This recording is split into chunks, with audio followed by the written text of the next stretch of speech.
Hello everyone, welcome to Magical Aptitude. जैसा कि आपको पता है, आज हम जो डिस्कशन करने वाले हैं वो है आपका RRB group D and ALP 2026 के बारे में। जो कंप्लीट कोर्स है आपका रीजनिंग का, वो यूट्यूब पर होगा और उसका टाइम टेबल क्या रहेगा, सिलेबस क्या रहेगा या किस तरीके से हमारी चीज़ें आगे रन होगी, उस पर आज की वीडियो में हम बातचीत करने वाले हैं। तो जितने भी लोग इस वीडियो को पहली बार देख रहे हैं, इस वीडियो को लाइक कर दें, नए हैं तो चैनल को सब्सक्राइब कर दें और अच्छा लगे तो अपने दोस्तों को शेयर भी कर सकते हैं।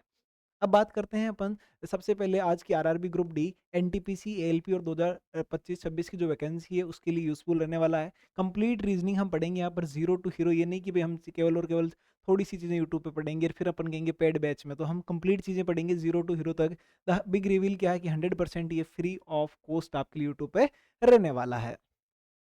उससे पहले बात कर लेता हूँ कि जो स्टूडेंट्स के कमेंट्स थे पिछले 4 से 5 दिनों में, जो डीआरडीओ सेप्टम एग्ज़ाम के बाद आए थे। कई सारे कमेंट्स थे, ज़्यादा तो मैं बात नहीं करूँगा इन पे। रफली आप इन पे देख सकते हैं कि या तो एक जो आया था आरआरबी के लिए जो वीडियोज़ थे ग्रुप डी के लिए या एलपी के लिए, उन पर था कि सर हमें फ्री बैच चाहिए यूट्यूब पर, जैसा आपने डीआरडीओ सेप्टम में चलाया था। और डीआरडीओ सेप्टम का फीडबैक भी इसमें मैंने इंक्लूड किया है कि एग्ज़ाम के बाद, हालाँकि सबके फीडबैक तो यहाँ पॉसिबल नहीं थे और वीडियो काफ़ी लंबा चला जाता, तो मैंने जो-जो मुझे लगे कि कुछ-कुछ हैं जो सबसे टॉप पे आए थे, वो सारे के सारे यहाँ पर आपको दिख रहे होंगे। इसमें अगर मैं मोटा-मोटी बात करूँ आपसे कि जो फीडबैक है वो क्या है? फीडबैक एक तो आप ये देख सकते हैं कि जो हमने क्लासेस आपको यूट्यूब पे करवाई थी, ये नहीं था कि यूट्यूब पे हमने करवाया तो आधा-अधूरा मटेरियल करवाया था। हमने कंप्लीट कोर्स का प्रॉमिस किया था और कंप्लीट करवाया भी था। और ये उसी का फीडबैक है कि सर जितने भी क्वेश्चन थे वो रीजनिंग में 40 आउट ऑफ 40 आपके यूट्यूब वाली क्लासेस से थे। इवन मैं बात करूँ तो लास्ट में जो हमने केवल मैराथन क्लासेस ली थी, उन्हीं में से सारे के सारे क्वेश्चन दिख गए थे। अगर जिसने क्लासेस ढंग से अटेंड करी तो वो सोच लीजिए कि आपने उस इस लेवल की रीजनिंग पढ़ी होगी। और अगर मैं यहाँ पर बात करता हूँ तो एक जो स्टूडेंट्स की मिस्टेक रही थी, प्रैक्टिस को लेकर रही थी। कई सारे स्टूडेंट्स की इसमें आप कमेंट्स देखोगे तो दिखेंगे कि सर हमने लास्ट के 5-7 दिन पहले आपका चैनल जॉइन किया या 10 दिन पहले जॉइन किया या हम प्रैक्टिस नहीं कर पाए। कंटेंट सारा का सारा क्वेश्चन जो थे वो आपके क्लासेस में से थे, बट फिर भी हमारे एग्ज़ाम में कई सारे इश्यूज़ आए। वो इश्यूज़ क्यों आए उसके बारे में अपन बात करते हैं कि जो रियल प्रॉब्लम है वो क्या रहने वाली है। यार रियल प्रॉब्लम क्या होती है कि why 90% of students fail despite watching videos, कि 90% स्टूडेंट फेल हो जाते हैं कॉम्पिटिटिव एग्ज़ाम्स में, जबकि वो तैयारी तो करते हैं, वीडियो लेक्चर्स तो देखते हैं। कि सर हमने बहुत सारे वीडियो लेक्चर्स देख रखे हैं, एक कोचिंग के नहीं 4-4 कोचिंग के देख रखे हैं। फिर क्यों हम तैयारी के बावजूद भी हमारा सिलेक्शन नहीं होता है? तो जो मेन प्रॉब्लम है वो है आपकी द प्रैक्टिस गैप, कि आप तैयारी तो कर लेते हैं, आप कॉन्सेप्ट भी पढ़ लेते हैं, आप वीडियो लेक्चर्स भी देख लेते हैं, लेकिन जो दिक्कत आती है वो आती है आपकी प्रैक्टिस में, कि सर हमने लेक्चर तो सारे देख लिए लेकिन प्रैक्टिस नहीं करी। हम क्या करते हैं, 70% तो हम कॉन्सेप्ट पढ़ते हैं और 30% अपन करते हैं क्या? प्रैक्टिस। जबकि हमें दोनों ही चीज़ों को बराबर मेंटेन करना होता है। उल्टा मैं कहूँगा कि प्रैक्टिस जो है वो आपकी ज़्यादा होनी चाहिए कंपैरेटिवली कॉन्सेप्ट के।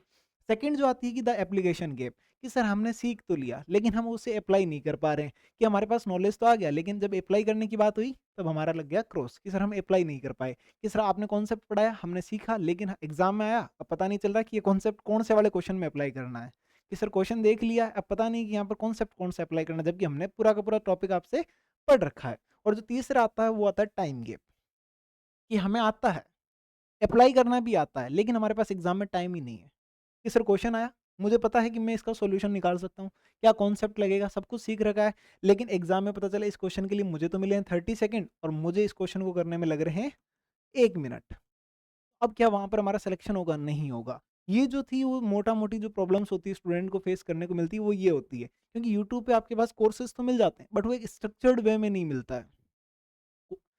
बात करते हैं सबसे कि वाई स्टूडेंट स्ट्रगल, तो सबसे जो मेन मेन रीज़न था आपका, वो मेन रीज़न था टाइम का, कि रिक्वायर्ड टाइम तो जैसे है कि 30 सेकंड और एक्चुअल जो टाइम हमें लग रहा है वो कितना लग रहा है, 80 सेकंड्स। तो इसी वजह से हमारा जो सिलेक्शन है वो कहीं न कहीं डिले हो जाता है।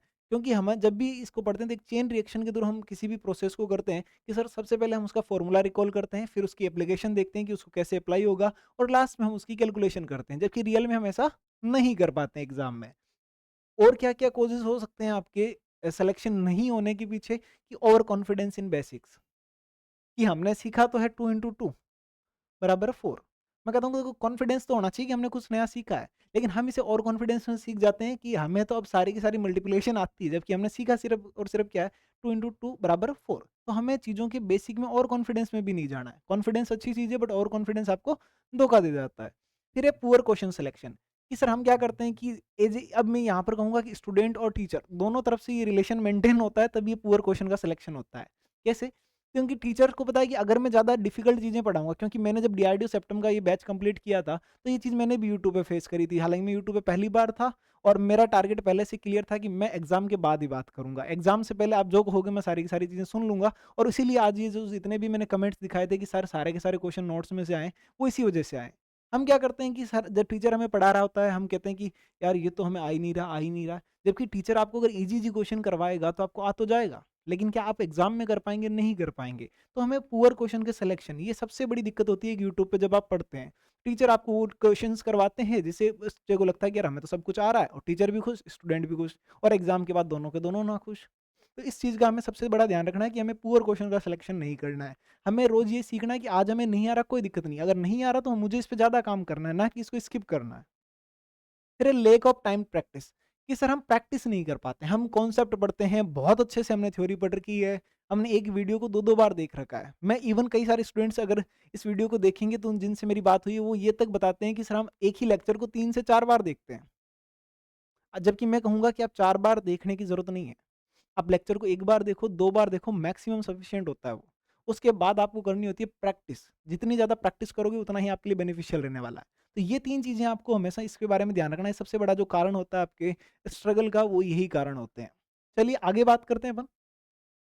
आप कहेंगे सर आए थे तो आप आरआरबी ग्रुप डी के कोर्स के बारे में बात करने, और बातें कहाँ करने लग गए। तो मैं एक चीज़ कहूँगा कि देखो कोर्स जो है वो इम्पोर्टेंट नहीं है। कोर्स से पहले ये सारी की सारी जो चीज़ें हैं जिसकी वज़ह से सिलेक्शन नहीं होता है, ये जान लेना ज़्यादा ज़रूरी है। तो इसका सॉल्यूशन क्या हो सकता है? तो इसका 3 पार्ट में हमने सॉल्यूशन निकाला है कि सर एक तो है स्ट्रक्चर्ड प्रैक्टिस, कि सर कॉन्सेप्ट है आपने पढ़ रखे हैं। ये बैच केवल उनके लिए नहीं है कि जो केवल और केवल ज़ीरो से स्टार्ट कर रहे हैं। ये उनके लिए है जो बिल्कुल ज़ीरो से स्टार्ट करें, जिन्होंने रीज़निंग कभी नहीं पढ़ी है, और ये उनके लिए भी है जिन्होंने रीज़निंग बहुत पढ़ रखी है।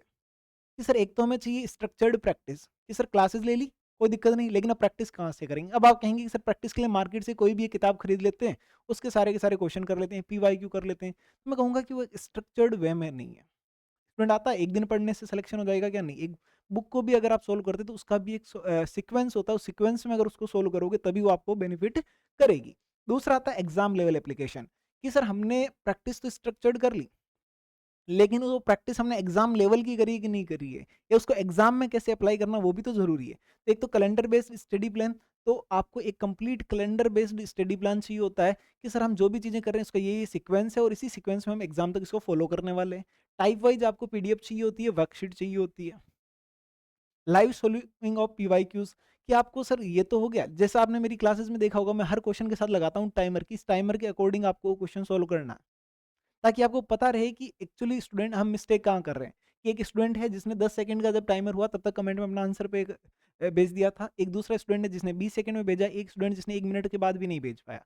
तो ये तीनों चीज़ें आपको समझनी होती है कि एक्चुअल रीज़न क्या रहा था कि जिसकी वज़ह से मेरा आंसर नहीं आया। क्योंकि अगर एक स्टूडेंट 10 सेकंड में दे रहा है, तो आपका भी आंसर 10 सेकंड में तो आना चाहिए था। तो वो सारी की सारी कमियाँ हम कहाँ देखते हैं, जब हम लाइव सोल्व करते हैं पीवाईक्यूज़ को। फिर आता है डिकोडिंग ट्रैप क्वेश्चंस, जो मैं आपको हमेशा स्ट्रेटेजी में बताता हूँ या हर क्लास में बताता हूँ कि ये देखो ऑप्शन नंबर ए अगर आंसर आ रहा है तो स्माइली वाला इमोजी भेज देना। वो क्यों बताता हूँ? क्योंकि देखो जब मुझे पता है कि आप क्या-क्या आंसर कर सकते हो, तो वो सारी की सारी चीज़ें हमें पहले से पता होनी चाहिए कि सर एग्ज़ाम में हम गलत तरीके से क्या-क्या आंसर निकाल सकते हैं, और एग्ज़ामिनर वहीं आपको फँसाएगा, और सिलेक्शन जो मैं कहता हूँ ना कि आते हुए भी नहीं हो पाता, वो उसका रीज़न वही होता है ऑप्शन नंबर ए। उसके बाद अपन बात करते हैं एक स्पीड बिल्डिंग, कि सर आपने स्ट्रक्चर्ड प्रैक्टिस करवा ली, एग्ज़ाम लेवल पे एप्लीकेशन भी करवा लिया, लेकिन स्पीड बिल्ड कैसे करें? भई हमें आता है, सब कुछ आता है, हम अप्लाई भी करना सीख गए, प्रैक्टिस हो गई, सब कुछ हो गया। लेकिन स्पीड कैसे बिल्ड करें? तो वो होती है मेंटल मैथ्स ट्रिक्स, कि कई सारे क्वेश्चंस मैं आपको बताता हूँ कि मैं क्वेश्चन को देखते ही आपको बता देता हूँ कि यार इसके आंसर ये 3 नहीं होंगे, तो बचा हुआ चौथा ऑटोमैटिकली फोर्थ ऑप्शन आपका आंसर हो जाएगा। तो वो तरीके आप कैसे सीखते हैं? वो जब आप मल्टीपल क्वेश्चंस करते हैं या उन क्वेश्चन का एक सीक्वेंस देखते हैं, अच्छा यार इस तरीके का क्वेश्चन था, इस क्वेश्चन में ये चीज़ें भी हो सकती थी। कि जैसे मान लो कि मैं कहूँ आपसे एक एक बेसिक एग्जांपल जो मैं लेता हूँ, ये क्वेश्चन हो मान लेते हैं जिसमें खूब सारे ट्रायंगल बने हुए हैं। और मान लेते हैं कि इसमें 100 के आसपास आपको ट्रायंगल नज़र आ रहे हैं। और यहाँ पर 4 ऑप्शन आपको देखा जाए कि सर एक ऑप्शन है जिसमें 10 है, बी आपका 20 है, सी आपका 30 है, और डी आपका 114 है। ये 4 ऑप्शन है आपके पास, और इस तरीके का वो शेप है, मुझे एग्ज़ैक्टली नहीं पता इसमें कितने मैंने गिन के नहीं बनाए। पर मान लेते हैं ये लगभग दिख रहा है कि सर यहाँ ये 3 जितना तो नहीं है। ना 10 है, ना 20 है, ना ही 30 है। तो आप कहेंगे सर अच्छा ये देखा हमें ऑटोमेटिकली दिख गया सर ये 3 तो आंसर नहीं है तो ऑटोमेटिकली 4th है। क्या इसके लिए आपको कॉन्सेप्ट की ज़रूरत थी? क्या इसके लिए आपको किसी ट्रिक की ज़रूरत थी? किसी भी ट्रिक की नहीं ज़रूरत थी। तो इसे हम बोलते हैं मेंटल मैथ ट्रिक कि हम माइंड में चीज़ों को कैसे कैलकुलेट करें कि हम डायरेक्टली बिना क्वेश्चन को सोल्व करे ही उसका आंसर निकाल लें। उसके बाद आता था 15 सेकंड स्किप स्ट्रेटजी। मैं पेपर में हमेशा कहता हूँ क्या-क्या पढ़ना है ये सबको पता है। पेपर में क्या-क्या नहीं पढ़ना और कौन-कौन से क्वेश्चन अटेंड नहीं करने, ये जो स्टूडेंट सीख जाता है उसी का सिलेक्शन 100% श्योर होता है। क्यों? क्योंकि पेपर में आता है मैंने अभी जो डीआरडीओ की स्ट्रेटजी थी उसमें भी बताया था, अगर स्टार्टिंग के 2 से 3 क्वेश्चन अगर डिफिकल्ट आ गए, जो टाइम टेकिंग हो गए और जो एक स्मार्ट स्टूडेंट है वो इनको कभी अटेंड नहीं करेगा, वो देखेगा उसको 10 सेकंड से 15 सेकंड में स्किप कर जाएगा। तो वो तो रहेगा फ़ायदे में और एक स्टूडेंट जिसने तैयारी तो कर रखी है, कॉन्सेप्ट पढ़ रखे हैं, पर उसने ये चीज़ें जो ट्रैप हो सकते हैं, ये सारी की सारी चीज़ें नहीं सीख रखी है, तो वो क्या करेगा, वो इनको अटेंड करने बैठेगा, या तो 10 से 15 मिनट इसमें खराब कर देगा, पीछे बचा हुआ पेपर छूट जाएगा, कोई मतलब नहीं रहा आने का। और या फिर वो क्या करेगा, यहाँ पर इतना अगर उससे तीनों क्वेश्चन नहीं आए, तो वो माइंड में इतना स्ट्रेस ले लेगा कि आगे वाले क्वेश्चन बहुत ईज़ी होंगे, फिर भी उससे नहीं हो पाएँगे। तो ये सारी की सारी चीज़ें भी हम इस बैच में सीखेंगे। तो ये जो सॉल्यूशन था, ये सबसे इम्पोर्टेंट था किसी भी पेपर को निकालने के लिए। उसके बाद बात करते हैं कि पाथ ऑफ मास्टरी क्या हो सकता है किसी भी सब्जेक्ट में अगर आप मास्टरी करना चाहते हैं तो एक सिंपल सा कॉन्सेप्ट फॉलो होता है कि सबसे पहले आपको फाउंडेशन सीखना होता है। फाउंडेशन का मतलब हो गया कि आपको सर कॉन्सेप्ट सीखने हैं और उसकी जो बेसिक स्ट्रक्चर्स हैं उनको फॉलो करना है। सेकंड है आपका selection sectional test and speed drills कि आपको टेस्ट देने हैं जो आपने पढ़ा है टॉपिक, उस टॉपिक के बारे में आपको टेस्ट देने हैं जितने ज़्यादा हो सकते हैं, उसके बारे में अपनी स्पीड को बढ़ाना है कि सर पहला दिन था जब मैंने इस टॉपिक के 10 क्वेश्चन करने में मान लो मुझे 10 मिनट लगे, तो आज मुझे वही क्वेश्चन करने में 5 मिनट लगे, 4 मिनट लगे। इसी तरीके से हम जब बार-बार करेंगे तो हमारी स्पीड ऑटोमेटिकली बूस्ट हो जाएगी। और जब फाइनल आता है वो आता है full mock test hero level strategy. ये जो फाइनल है वो आपका फुल मॉक टेस्ट होगा कि कंप्लीट सिलेबस पढ़ा है उसमें से कहीं पे भी आ सकता है और उसमें मैं वो चीज़ें भी इंक्लूड करता हूँ हमेशा कि जो अनएक्सपेक्टेड हो सकती है। आपने देखा होगा मैं जब भी आपको मॉक टेस्ट देता हूँ या फिर आपको प्रैक्टिस सेट देता हूँ तो मैं उसमें हमेशा कुछ नए टाइप के क्वेश्चन देता हूँ। मैं चाहूँ तो मैं क्लास में भी तो डिस्कस कर सकता हूँ उन क्वेश्चन को। पर मैं क्लास में नहीं करके सीधा आपको कहाँ देता हूँ, होमवर्क में देता हूँ या फिर देता हूँ टेस्ट में। उसका रीज़न है कि पेपर में देखो कई बार चीज़ें ऐसी हो जाती है जो अनएक्सपेक्टेड हो। इस बार भी हुई थी, हर पेपर में होती है। और उस कंडीशन में हम हाइपर ना हो, हम उस चीज़ के लिए पहले से हैबिचुअल हों कि सर ने तो यार हमें आदत बना रखी है कुछ ना कुछ पेपर में नया देने की, तो वो चीज़ें हमें वहाँ हेल्प करती है। तो स्टार्टिंग में तो हमें लगता है कि यार ये क्या कर रहा है, पर वो जो लॉन्ग टर्म बेनिफिट होता है वो वहाँ पर आपको देखने को मिलता है। इसीलिए मैं कहता हूँ कि जब क्लासेस चल रही हो वहाँ मत देखा करो कि क्या कमेंट कमेंट देखा करो एग्जाम होने के बाद उस क्लासेस पे क्या कमेंट है, और वो आप देखोगे तब आपको पता चलेगा कि जो हमने मेहनत करी थी उसका रिजल्ट क्या था। इसीलिए कहते हैं structure turns effort into result कि अगर आपने कई बार तो कहते हैं ना केवल प्रयास करने से नहीं होता, प्रयासों को हमें एक स्ट्रक्चर्ड वे में भी करना पड़ेगा। अगर आप स्ट्रक्चर वे में एफर्ट्स करोगे तो वो 100% आपको एक रिजल्ट देंगे ही देंगे। क्लियर है? चलिए, ये हो गई बातें। अब हम बात करते हैं हमारे मिशन की कि हम क्या करने वाले हैं। तो हमारा जो मिशन है वो है कि quality education should not stop because of money, कि हमने पैसों के चक्कर में एक तो आपकी क्वालिटी एजुकेशन जो है वो खराब नहीं होनी चाहिए, क्योंकि कई सारे स्टूडेंट, मैंने भी ये फेस किया है और हर स्टूडेंट ने कहीं ना कहीं फेस किया है। देखिए मैं ये नहीं कह रहा कि जो फीस ले रहे हैं वो गलत है, जो फीस ले रहे हैं वो भी अपनी जगह सही है, बट हम चाह रहे हैं कि यूट्यूब पे आपको एक वैसा ही बैच मिले जो आपको बिल्कुल पेड बैच की तरह फील करे। ये नहीं हो कि आपने यूट्यूब पे पढ़ रहे हैं तो हम इजी इजी चीज़ें पढ़ रहे हैं या आयर लाइक शेयर सब्सक्राइब उसी में उलझ गए हैं। तो हमें पढ़ना है क्वालिटी एजुकेशन को, कि ये जो हमारी पेड बैच में हमें क्वालिटी मिलती है वही की वही सारी की सारी क्वालिटी हमें यूट्यूब पर भी मिले, और वो आपको इस बैच में डेफिनेटली देखने को मिलेगी। और जो हमने अब हम नए नहीं हैं, अब हम कह सकते हैं कि हमने पुराने बैच में भी इस चीज़ को अप्लाई किया और आप वहाँ से देख भी सकते हैं। फिर आता है quality railway exams preparation for everyone, कि रेलवे की जो तैयारी है उसे हर स्टूडेंट एक क्वालिटी के साथ कर पाए। यहाँ पर हम आपको फ्री कॉन्सेप्ट क्लैरिटी देंगे। हर एक कॉन्सेप्ट आपको पढ़ाया जाएगा। ये नहीं कि सर फ्री है तो आपको कुछ कॉन्सेप्ट पढ़ा दिए, सारे नहीं पढ़ाएँगे, सारे कॉन्सेप्ट पढ़ाऊँगा मैं। उसके बाद आती है अफोर्डेबल प्रैक्टिस, कि आपको प्रैक्टिस भी हम करवाएँगे, वो भी एक अफोर्डेबल फीस में। क्लियर है? ये तो होगी सारी की सारी बातें हमारे मिशन की। अब हम बात करते हैं व्हाट इज़ फ्री? फ्री क्या रहने वाला है आपका इस बैच में? तो complete reasoning classes on YouTube, कि रीजनिंग की जितनी भी क्लासेस होंगी वो कंप्लीट आपको यूट्यूब पे करवाई जाएगी। ये नहीं कि 10 क्लास, 20 क्लास या 30 क्लास करवा के छोड़ दिया कि अब नहीं, अब इसका पेड बैच ले लो। इसका कोई पेड बैच लेने की ज़रूरत नहीं पड़ेगी। ये 100% फ्री होगा और ये कंप्लीट क्लासेस आपकी यूट्यूब पर रहने वाली है, जब तक आपका एग्ज़ाम नहीं हो जाता। Zero to exam level coverage किया जाएगा। ये नहीं कि भई हमने बेसिक चीज़ें कर दी या फिर हमने सर सीधा ही एडवांस से स्टार्ट कर दिया कि चलो ये सीधा यहाँ से। बिल्कुल ज़ीरो से अल्फ़ाबेट से स्टार्ट करूँगा और कंप्लीट जो टॉप से टॉप लेवल हो सकता है वहाँ तक अपन इस बैच में बात करने वाले हैं। फिर आता है कॉन्सेप्ट प्लस क्वेश्चन, कॉन्सेप्ट भी करवाए जाएँगे और क्वेश्चन भी करवाए जाएँगे। ये नहीं कि केवल थ्योरी करवा दी या फिर केवल और केवल प्रैक्टिस करवा दी। दोनों चीज़ें करवाई जाएगी। पहले कॉन्सेप्ट करवाया जाएगा और उसके बाद आपका प्रैक्टिस करवाई जाएगी। प्रीवियस ईयर क्वेश्चंस, एग्जाम में जब भी आप किसी एग्जाम की तैयारी करते हैं तो प्रीवियस ईयर क्वेश्चन आपके लिए बहुत इंपॉर्टेंट हो जाते हैं। तो यहाँ पर अब जब हम प्रैक्टिस करेंगे तो हम वहाँ पर पीवाईक्यू को सबसे ज़्यादा इंक्लूड करने वाले हैं। अब वो पीवाईक्यू एक स्ट्रक्चर्ड वे में होंगे तो आपको और ज़्यादा मजा आएगा। फिर आते हैं 100% फ्री रहने वाला, कोई हिडन चार्जेस नहीं है। ये नहीं कि आपको थोड़े दिन बाद बोल दिया कि इसका ये पैसा है, इसका वो पैसा, कोई हिडन चार्जेस नहीं है। ये कंप्लीटली आपके लिए क्या रहने वाला है, यूट्यूब पर फ्री ऑफ कॉस्ट अवेलेबल रहेगा। क्लियर है? चलिए, उसके बाद अपन बात कर लेते हैं व्हाट इज पेड। तो सर पेड क्या है? कि देखिए, सीधी सी बात है कि क्लासेस जो है वो मैं खुद लेता हूँ, तो फ्री ऑफ कॉस्ट प्रोवाइड करवाई जा सकती है। लेकिन आपको टॉपिक वाइज पीडीएफ्स मिलती है, चैप्टर वाइज टेस्ट मिलते हैं, फुल लेंथ मॉक टेस्ट मिलते हैं, या डिटेल सॉल्यूशन मिलते हैं। तो कहीं ना कहीं इसके पीछे एक टीम काम करती है। हालांकि मैं बता दूं कि मैं जितने भी आपके मॉक टेस्ट हैं या प्रैक्टिस सेटिंग, कोई टीम नहीं बनाती है, मैं खुद एक एक बना के बेचता हूँ। टीम का काम सिर्फ और सिर्फ उन्हें टाइप करना है या उन्हें एक सिस्टमेटिक वे में अरेंज करना है। बाकी आपका एक एक क्वेश्चन मैं खुद बना के बेचता हूँ। ये नहीं कि भाई आपको केवल और केवल कंटेंट राइटर वाला कंटेंट दिया जा रहा है। सारा का सारा कंटेंट मेरे पर्सनली हाथों से बनता है, और इसीलिए वो कंटेंट कम होता है बट उसमें क्वालिटी जो होती है बहुत हाई लेवल की होती है। तो इसलिए टॉपिक वाइज आपको पीडीएफ मिलेगी, चैप्टर वाइज टेस्ट मिलेगी। क्योंकि मैं अभी भी कह रहा हूँ, आप पिछले वीडियोस में भी जितने में भी आप देखोगे कमेंट में एक ही चीज़ है कि सर तैयारी हमारी बहुत अच्छी थी, आपने जो पढ़ाया सब कुछ उसमें से आया था, दिक्कत एक ही थी कि हम प्रैक्टिस नहीं कर पाए। और उस प्रैक्टिस को इस बार पीछे मत रह जाना, क्योंकि रेलवे में वैकेंसियों की कोई सीमा नहीं है। इतनी सारी वैकेंसी आने वाली है और अगले 3-4 साल तक अनलिमिटेड आने वाली है।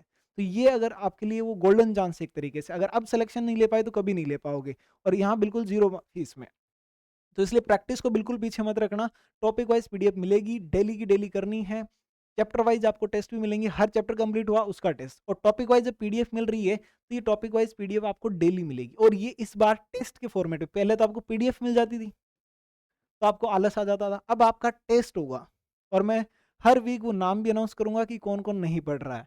तो इसलिए आपको कंप्लीटली जो टेस्ट मिले, ये टॉपिक वाइज शीट होगी, वो टेस्ट के फॉर्मेट में मिलेगी कि सर आपका टेस्ट आज आपने पढ़ा, उस पर आपको 10 क्वेश्चन का टेस्ट मिल गया। अब जाइए, हाथों हाथ उस पर टाइमर लगा होगा, उसे अटेंड करिए। देन आपको फुल लेंथ मॉक टेस्ट भी मिलेंगे कि जैसे ही आपका कंप्लीट हो गया आपको उसके मॉक टेस्ट मिल जाएंगे। डिटेल आपको उनके सॉल्यूशन भी मिलेंगे। और इसके लिए जो फीस है वो कितनी है, 200 रुपीज़। हालांकि ये जो फीस है 200, अगर आप अभी एनरोल करते हैं इसमें तो अभी के लिए आप इसे 100 रुपीज़ में एनरोल कर सकते हैं। ये हमारा पुराना वाला ही कॉन्सेप्ट है। फीस बढ़ा दी गई थी क्योंकि रीज़न था कि यहाँ पर आपका सिलेबस भी लंबा चौड़ा है, और हमने आपके लिए चीज़ों को एनहेंस भी किया है कि जैसे आपको सारी की सारी चीज़ें टेस्ट फॉर्मेट में मिलेगी, क्विज फॉर्मेट में मिलेगी, या शीट्स जो थे वो नंबर ऑफ क्वेश्चंस भी और बढ़ा दिए गए हैं। तो इसलिए लेकिन फिलहाल अभी आप जो लोग पुराने स्टूडेंट्स हैं या जो नए जुड़ रहे हैं वो अभी 100 रुपीज़ में एनरोल कर सकते हैं। कहाँ से एनरोल करना है वो सारी की सारी चीज़ें मैं आपको बता देता हूँ। उसके बाद ये आपका रेलवे का रीजनिंग का सिलेबस है। यहाँ पर ये जो टॉपिक है, अगर इनकी मैं बात करूँ तो ये आपके लिए सबसे ज़्यादा इंपॉर्टेंट रहने वाले हैं यहाँ तक।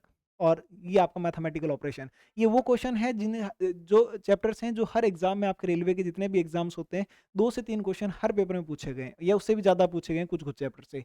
Analogy, blood relation, classification, coding decoding, direction test series, missing number, sitting arrangement और मैथमेटिकल ऑपरेशन, ये तो आपके सबसे मोस्ट इंपॉर्टेंट टॉपिक।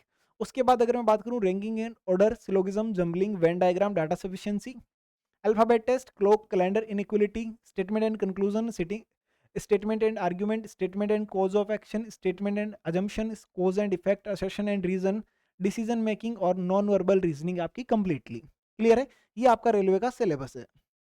रेलवे के जितने भी एग्जाम्स हैं सारे यहाँ से कवर हो जाएंगे। अब बात कर लेते हैं आरआरबी ग्रुप डी के एग्जाम पैटर्न की। तो आपका जो एग्जाम पैटर्न है आरआरबी ग्रुप डी का, तो एक ही पेपर होता है सीबीटी, उसके अलावा आपका कोई पेपर नहीं होता। इसमें आपकी मैथ्स होती है 25 मार्क्स की। रीजनिंग अगर मैं बात करूं 30 मार्क्स, सबसे ज्यादा वेटेज जो है वो यहाँ रीजनिंग का रहने वाला है। जीए की अगर बात करूं, यहाँ जनरल अवेयरनेस के 20 क्वेश्चन होते हैं, इसमें भी स्पेसिफिक आपका करंट वाला पोर्शन पूछा जाता है। जनरल साइंस के आपके 25 क्वेश्चन होते हैं, और ये 4 सेगमेंट में आप RRB group D easily clear कर सकते हैं। 100 क्वेश्चन आते हैं, 90 मिनट्स का आपको टाइम मिलता है। और अगर मैं कहूँ कि यहाँ पर लगभग लगभग अगर आप इस वैकेंसी की तैयारी कर रहे हैं तो अगर आप 75 क्वेश्चन के आसपास कर लेते हैं तो ये मान के चलिए कि आपका सिलेक्शन 100% फिक्स है।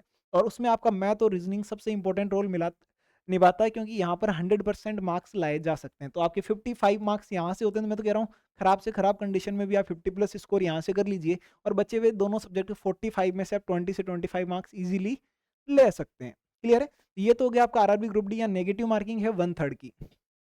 उसके बाद बात कर लेते हैं, ये बैच आपका आरआरबी एलपी के सीबीटी 1 और सीबीटी 2 दोनों के लिए सफिशिएंट रहेगा। सीबीटी 1 में आपके लिए बात करूं तो मैथ्स 20 क्वेश्चन, रीजनिंग 25, जीए 10 क्वेश्चन और जनरल साइंस 20 क्वेश्चन। यहाँ पर भी मैं अगेन बात कर लेता हूँ, आपके लिए सबसे जो हाईएस्ट वेटेज रहने वाला है वो रीजनिंग का ही रहने वाला है।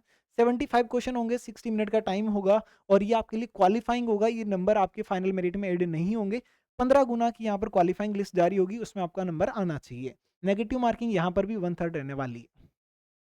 उसके बाद करते हैं आरआरबी एएलपी सीबीटी 2 की। तो इसके पार्ट 1 और पार्ट बी 2 पार्ट होंगे इसके। पार्ट ए आपका जो होगा उसमें मैथ्स 25 क्वेश्चन, रीजनिंग 25 और बेसिक साइंस एंड इंजीनियरिंग। यहाँ पर आपकी 50 मार्क्स की ये आने वाली है। ये बेसिक नहीं, ये एडवांस होती है। यहाँ पर फिजिक्स आपको ज़्यादा देखने को मिलती है। 100 क्वेश्चंस होंगे, टोटल टाइम आपको 90 मिनट्स का मिलेगा। नेगेटिव मार्किंग 0.33 है। पार्ट बी जो होगा आपका रिलेटिव ट्रेड का होगा, जो भी आपने सेगमेंट चूज किया है। टोटल क्वेश्चन आपके 75 होंगे, 60 मिनट का टाइम होगा और 35% आपको मार्क्स लाके यहाँ पर इसको क्वालिफाई करना है। इसके भाई मार्क्स जो है वो आपके ऐड नहीं किए जाएंगे। जो मार्क्स ऐड किए जाएंगे वो किसके किए जाएंगे? पार्ट ए के किए जाएंगे। क्लियर है? अब पार्ट बी में आपको ध्यान रखना है कि बस आपको 35% मार्क्स लाना है और कंपलसरी अगर ये नहीं लाए तो इसमें 100% लाने के बाद भी ये चेक नहीं होगा। क्लियर है? चलिए, उसके बाद अपन बात कर लेते हैं कि ये बैच आपकी किस तरीके से हेल्प करने वाला एग्जाम क्रैक करने में। तो ये स्ट्रॉन्ग फाउंडेशन होगा, रेगुलर प्रैक्टिस होगी और टेस्ट भी होंगे, एग्जाम ओरिएंटेड प्रिपरेशन होगी और यहाँ पर आपको सूटेबल फॉर बिगिनर्स की जो जीरो से स्टार्ट करें अपनी प्रिपरेशन को, जिन्होंने रीजनिंग कभी नहीं पढ़ी है उनके लिए बैच 100% हेल्पफुल रहने वाला है। और जिन्होंने पढ़ रखी है उनके लिए भी रहने वाला है, क्योंकि यहाँ पर मैं कई सारे ऐसे क्वेश्चन करवाने वाला हूँ। हर बैच में मैं ऐसा कहता हूँ कुछ ना कुछ नया करवाता ही हूँ, तो इस बैच में भी करवाऊंगा। और जो आपने पहले पढ़ रखे हैं फिर भी आपने ये क्वेश्चन नहीं देखे होंगे। उसके बाद बात करते हैं बैच डिटेल की। तो बैच आपका जो है 1 अप्रैल 2026 से स्टार्ट होने वाला है। मोड जो आपका रहने वाला यूट्यूब पर रहेगा, कंप्लीटली फ्री। पीडीएफ जो और टेस्ट के जो चार्जेस हैं वो 200 रुपीज़ हैं। अगर अभी आप एनरोल करते हैं तो ये आपको 100 रुपीज़ में मिल जाएंगे। सब्सक्राइब कर सकते हैं आप चैनल को, लाइक करिएगा। कमेंट में आप आरआरबी ग्रुप डी या आरआरबी एलपी भी कमेंट कर सकते हैं हैशटैग के साथ। और उसके अलावा बात करते हैं ज्वाइन टेलीग्राम भी आप कर सकते हैं, डिस्क्रिप्शन में लिंक मिल जाएगा आपको। यहाँ से आप हमारा एप्लीकेशन डाउनलोड कर सकते हैं टेस्ट और मॉक टेस्ट और क्लास नोट्स के लिए। क्लास नोट्स भी आपको एप्लीकेशन पर ही मिलेंगे।